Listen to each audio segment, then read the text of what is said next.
I just want to talk to you guys today about the difference between a 20 gauge shotgun shell and a 12 gauge shotgun shell.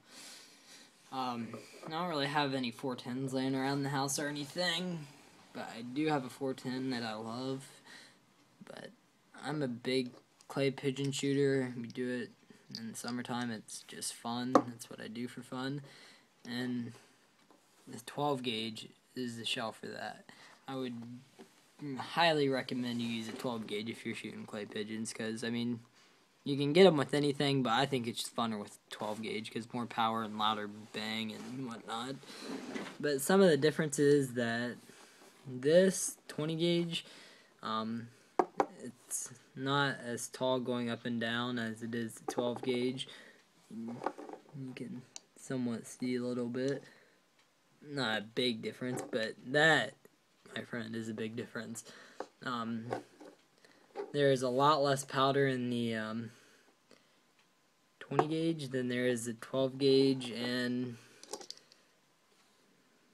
the diameter is pretty much a big difference. I mean, not really a bullet coming out unless you get a slug.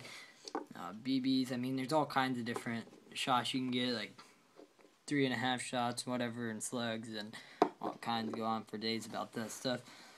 But as far as the difference, 12 gauge has a lot more power than this does, and this has a lot more power than a 410 does, but there's no 410. And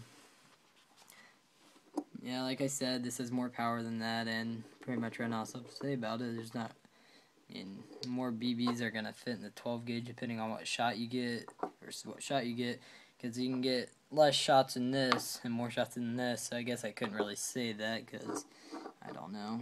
This is 2.5 shot right here. 2.5. This is what I'm using as home defense. I mean, I got all kinds of stuff for home defense, but this is what I'd use as home defense, because I mean, you don't want to completely in their life, but you want them to make sure they regret it when they break in. I mean, you got, say, some top of the line stuff, they ain't getting nothing, so. Anyways,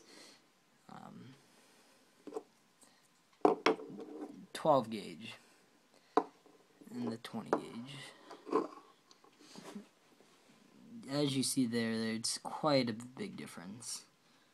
I mean, not quite as big as a quarter, but I mean, so right now when everything's hard to find ammo and whatnot, just about all you can find in the city limits is shotguns.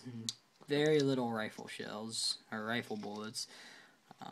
So I would recommend you get a shotgun if you have a rifle with no bullets, because that's worthless. So anyways, that is the difference between the 20 gauge and the 12 gauge. Thank you.